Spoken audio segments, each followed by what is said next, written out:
Ooh la la la! Watch out! Ire Òwúrọ̀ Morning Dew 100 days telecast musical concert.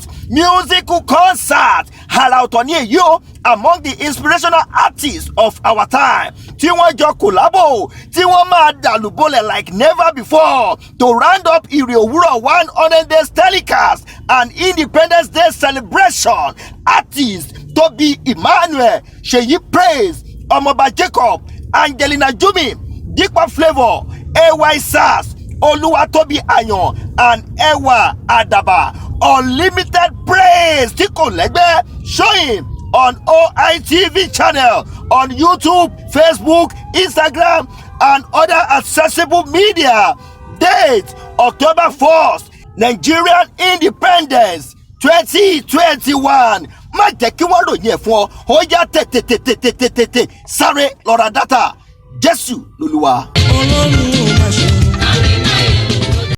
Without any hesitation in my heart, commend Omoilere Television to the listenership of all of you, of your families at home and abroad. Omoilere Television is reliable, is trustworthy, and is strong on the word of God. They have the word, they have the unction, and they are a great station to listen to because they share the word of God, they share testimonies, and they share songs of praise. As Christians and children of God, God does not ask us for any other thing but praise at all times. God also enjoins us in the Bible to pray and pray and pray and pray till our joy is full. So let us keep praying without ceasing. Let us keep following God. Let us keep tracking what is good and hearing the word of God via this powerful and all-important channel, which is very focused, and they have the word. Omoilere Television is good for you. It's good for your family. Watch with your family. Watch with your friends. Watch while you're on vacation. Watch everywhere you go. Omoilere Television is good for you and your family. In the mighty name of Jesus, may this station continue to prosper. In the mighty name of Jesus, may Omoilere Television continue to go from strength to strength. And as the Lord lives, we shall not live to celebrate great epoch-making moments on this great platform all together to the glory of God Almighty. In the mighty name of Jesus. Thank you all and God bless you.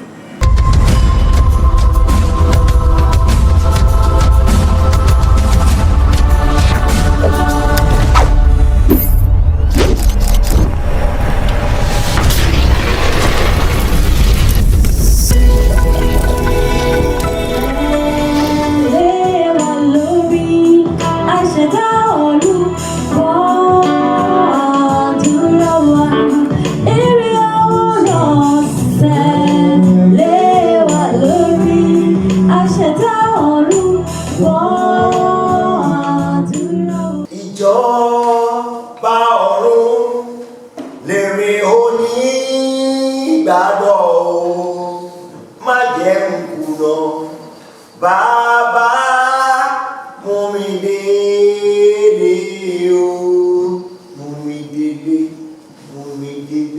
Èyí la fi kí kú ojúmọ́ ẹ sì káàbọ̀ ní àkọ́tún sí orí Ire Òwúrọ̀ ní ọjọ́ tí òní ti ṣe ọjọ́ Wednesday. Gẹ́gẹ́ bí ẹ ti mọ̀, ètò Ire Òwúrọ̀ la fi bá Ọlọ́run àti bá Ọlọ́run pàdé tá sì fi ọ̀dọ̀ wa lé Olúwa lọ́wọ́ fún ojú rẹ̀ àti àánú rẹ̀. Bàbá wa lọ́sìn ní ikọ̀ tí Ọlọ́run ti lò, bàbá wa di Archbishop of the African Church Lagos Province àti Bishop àgbà ti ẹkùn Lagos Mainland Diocese, bàbá wa Julius Olúdọ̀tun Ògúnṣẹ̀yẹ. Bàbá wa ti wà ní orí ètò lówùrọ̀ yìí ní Ire Òwúrọ̀ tí ìkànnì OITV Omoilere TV channel. Bàbá wa tó kú ojúmọ́ lónìí. Mo kí gbogbo ẹ̀yin ọmọ Ọlọ́run tí ẹ bá mi pàdé òní ní ọjọ́ Wednesday ọjọ́ 29 oṣù kẹsàn-án tá a wà nínú ẹ̀. Ó kọ ọjọ́ kan péré ó sì tún parí báyìí lágbára Jésù Kristi. Ó ní lu àkísà kẹ́yìn aṣọ. Àmín. Ó ní jẹ egun kẹ́yìn ẹran. Àmín. Ìpákòkò ní bọ̀ ẹ̀ mọ́lẹ̀. Àmín. Omi tó wà lọ́wọ́ yìí ó domi agbára o. Àmín. Òróró yẹn dòróró agbára. Àmín. Olómi yẹn domi agbára. Àmín. Ó domi ìwòsàn. Àmín. Ó domi àlùyọ. Àmín. Ó domi àlùyọ. Àmín. Ó domi àlùyọ. Àmín. Ó ní gbàgbé aburú. Àmín. Àwọn ìjẹ́ àgbòsò ní ta ẹ́. Àmín. Olúwàjà àwọn èsì mímọ́. Àmín. Òróró ìbáwá yà sí mímọ́. Àmín. Báwa sọ di alágbára. Àmín. Báwa sọ di agbára. Àmín. Jésù nu àwọn. Àmín.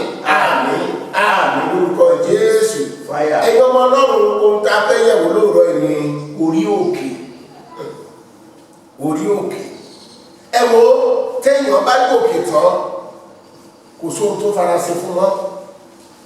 Téèyàn bá gòkè àti gòkè nira o, ṣùgbọ́n tó bá gòkè tán ìrọ̀rùn á dé. Téèyàn bá gòkè tán atẹ́gùn àlàáfíà fẹ́, atẹ́gùn àlàáfíà fẹ́ sínú ilé ẹ̀, atẹ́gùn àyàpọ̀ sínú ilé ẹ̀, ìrọ̀rùn abáyé rẹ̀. Ẹ wo téèyàn bá gòkè tán ohun gbogbo yóò fara hàn, gbogbo ohun tó ti tó rí bẹ́ẹ̀ni tó bá wà ní inú pléènì tó bá ti gòkè báyìí wá wo gbogbo nǹkan atẹ́jú lọ, béèyàn bá gbórí òkè báyìí tó bá wo gbogbo lẹ̀ gbogbo ẹ̀ atẹ́jú lọ. Agbára Jésù kò ti gòkè òní jábọ́. Àmín. Mo ló gòkè òní jábọ́. Àmín. Sórí ìwọ̀n tó wá ń ra pálápálá láti gòkè yẹn Olúwa mú ẹ gòkè. Àmín. Olúwa mú ẹ gòkè. Àmín. Ibiṣẹ́ rẹ̀ wà gòkè. Àmín. Lẹ́nu òwò ẹ wà gòkè. Àmín. Lágbára Jésù apá òkùnkùn nígbà ẹ̀mọ́ náà. Àmín.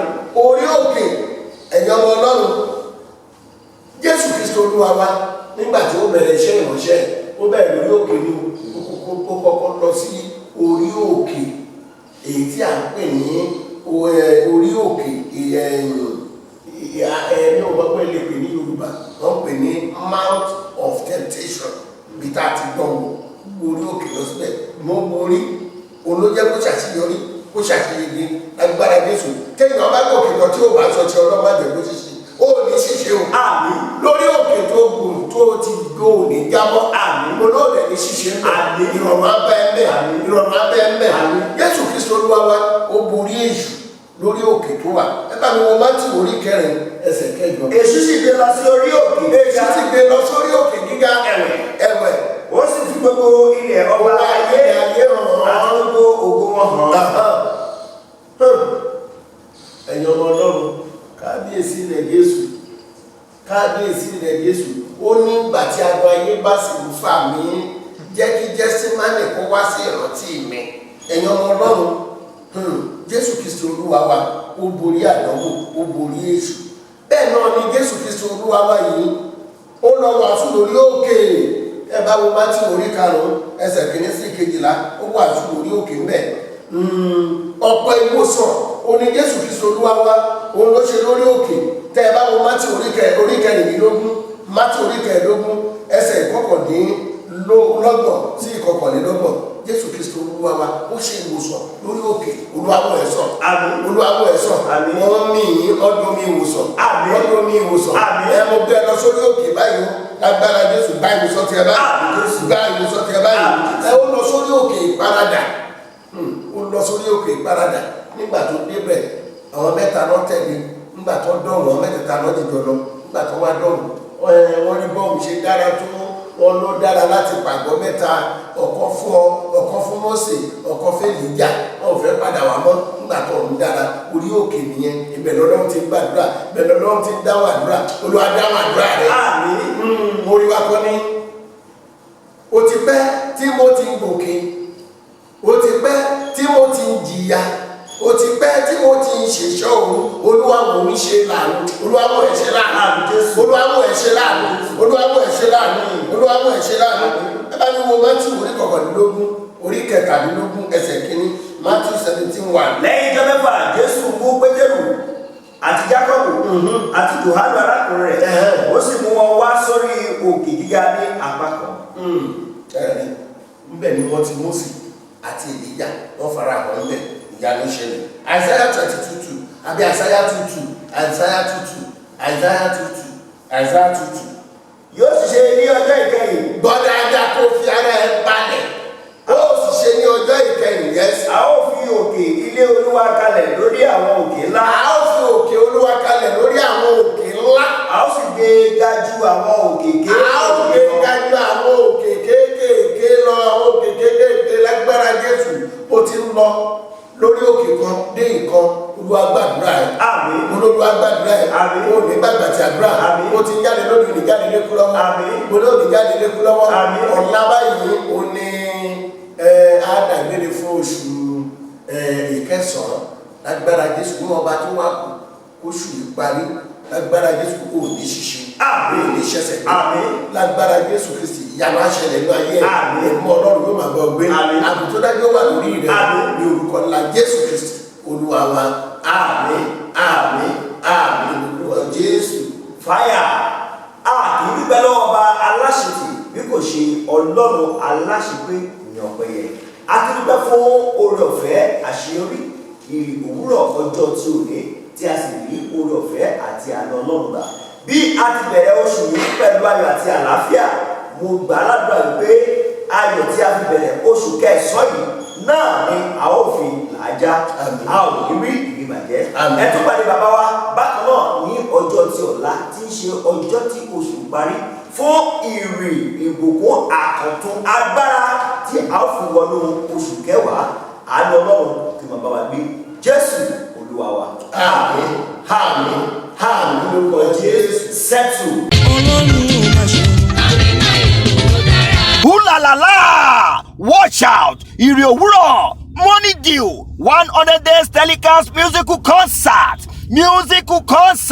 Àrà ọ̀tọ̀ ní èyí o among the inspirational artists of our time tí wọ́n jọ collabo tí wọ́n máa dàlúbọ̀lẹ̀ like never before to round up Ire Òwúrọ̀ 100 days telecast and Independence Day celebration.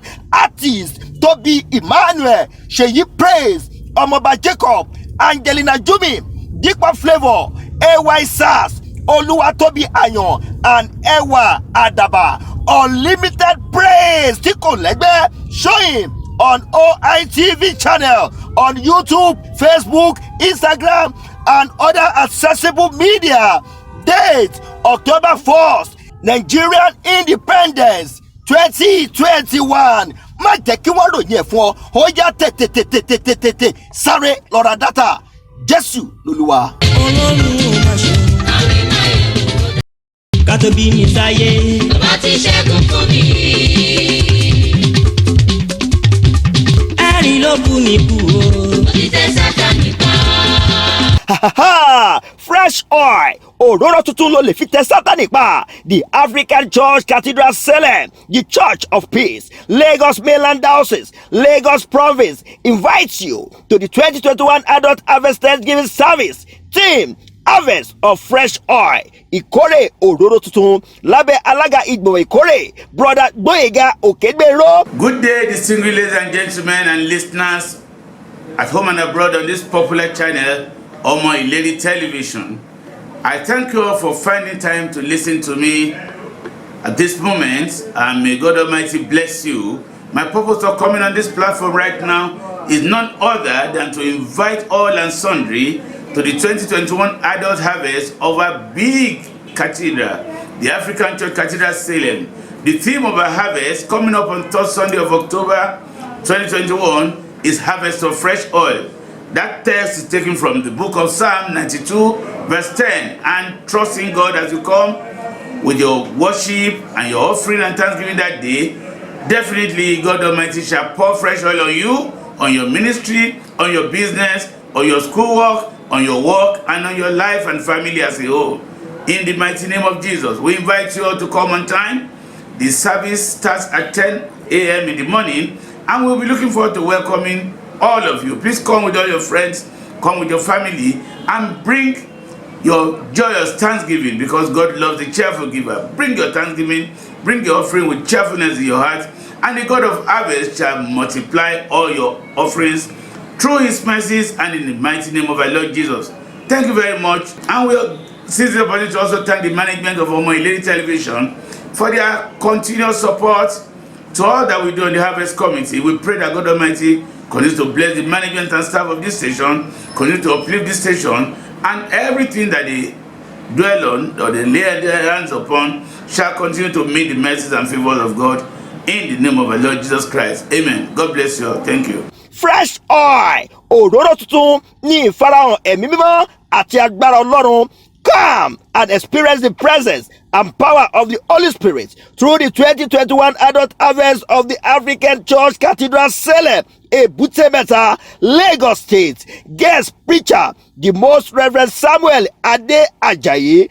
Date Sunday, 3rd October 2021. Venue, the African Church Cathedral Salem, 128 Freeman Street, Ebute Metta, Lagos. Time 10 a.m. prompt. Má jẹ́ kí wọ́n ròyìn ẹ̀ fún ẹ o. Ìkórè tọdún yìí máa yàtọ̀. àgbàyanu ní ẹjọ́. This publicity is proudly sponsored by OITV, Ọmọ Ìlérí TV channel. Be there. See you there. God bless you. ẹ̀rín ló bù mí kú o. òtítẹ́ sátán nìkan. Ibi òwúrọ̀ ṣẹlẹ̀ wà lórí àṣẹdá ọdún.